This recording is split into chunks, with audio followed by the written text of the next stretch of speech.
How we doing, everyone? It's John again. I'm going to do a quick video on AAA, which is Authentication, Authorization and Accounting. In this video, I'm going to do a short video and configure a Radius server. So let's start. As you can see, the basic topology is quite simple. We've got two routers here and a server up here. They're all on the same network. The addresses are 192.168.1.1, 192.168.1.2, and 192.168.1.3 up the top. So let's kick off and just check that we actually have connectivity between the devices. So ping 192.168.1.2, that's fine, and let's ping the server, that's also fine. So the first thing that we want to do is go to the actual server and configure the AAA. So go up to Services, AAA, Services on, and what we want to do is configure the client name. Now, the way this is going to work is we're going to configure R1 to use the Radius server. So R2 is going to SSH in, and R1 is going to essentially authenticate with the server, which will deliver back the credentials and allow access. So when we're configuring the client name, we're going to be using R1 and R1's client IP address, which is 192.168.1.1. The secret is essentially the password that needs to match on both the server and the router. That is a way that both devices can authenticate with one another, so we'll do that. The password, secret password, we'll use something simple like Cisco. Server type, we can use Radius or TACAX. In this demonstration I'm going to be doing Radius, so we'll just do that and add. Now the username, I suppose at this point I should kind of make a bit of a point on why you would use a Radius server. Say in a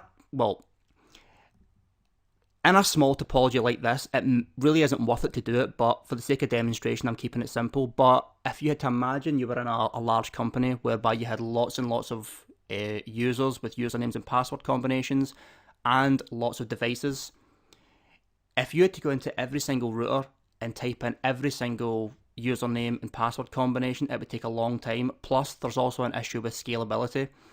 If you start adding in routers, you need to go in locally and configure all the username and passwords for every single new router. Whereas if you use AAA, all you need to do is tell the new router to use the Radius server, and that's it. It's way simpler. So let's start off and add in some usernames. So we'll just keep it simple. We'll do John, and the password we'll do John1. David, oh, take that right. David1, Mark 1. Okay, that's enough. Really, you would add a lot more than this, but for the sake of demonstration, let's just keep it at 3. Okay, so that's configured. Let's close this down. Now, you want to go onto the actual device which will use the server, which is R1 in this case. So, maximize that. The first thing that you want to do is do AAA new model. That basically tells the router to use the server. Okay, word of warning here. Good practice when you're configuring a Radius or TACAX server is to also configure a local account in case that the server goes down and you're not locked out of the actual device.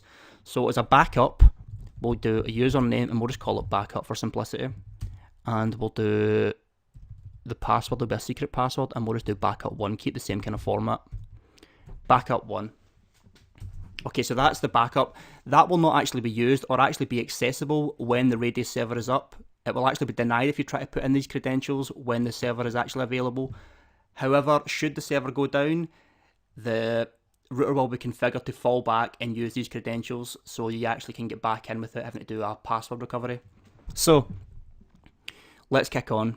AAA, authentication, and there's two kinds of authentication we can do here. We can do it for logging in, which is your basic just accessing the router, and for your, the enable secret type thing, enable secret password.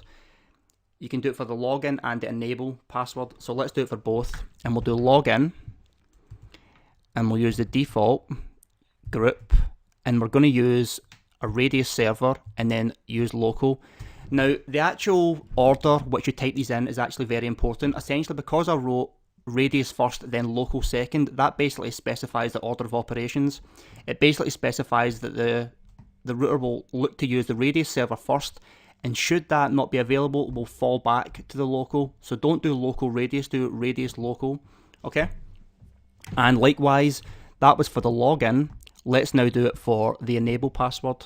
So we'll do the same thing, authentication, and we'll do enable, use default, group, and again we want to use radius first and fall back to the local if it's not available.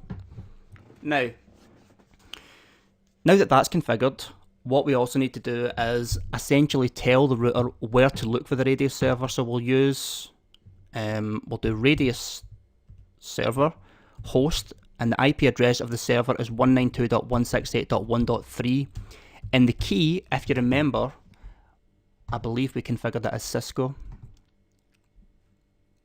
So let's go into that.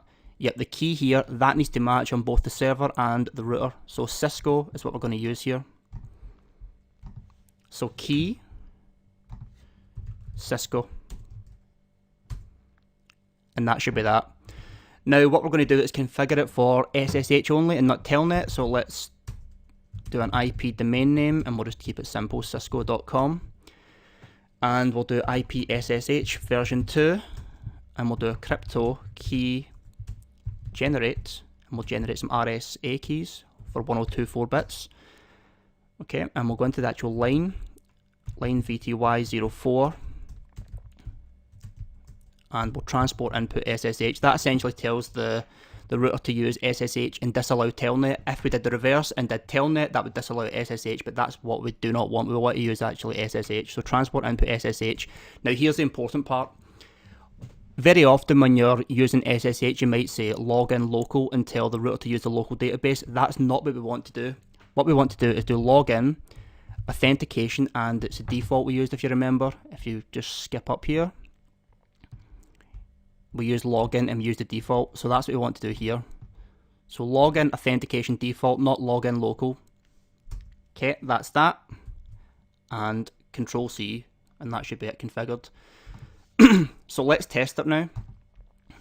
So the first thing that I want to do is do SSH login, and we're going to actually try the backup password. Remember what I said to fall back on? This should not actually be accessible just now, so we'll do backup.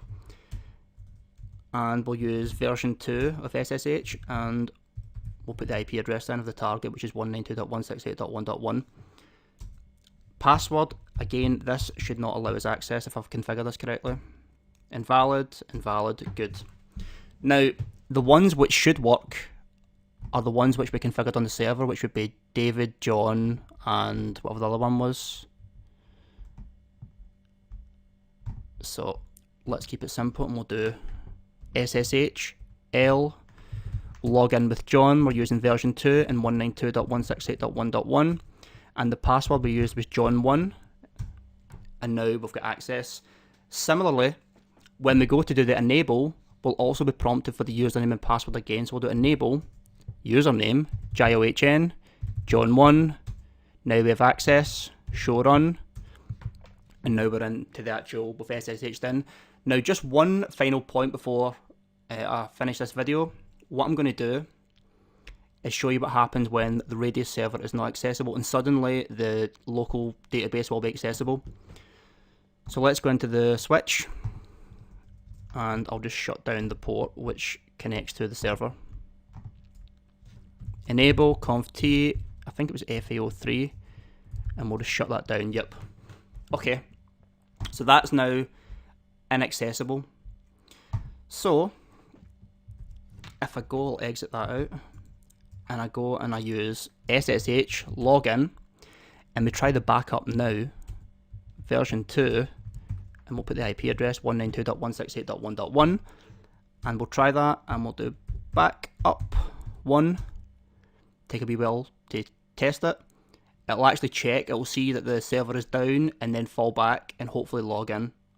That's what I hope, anyway.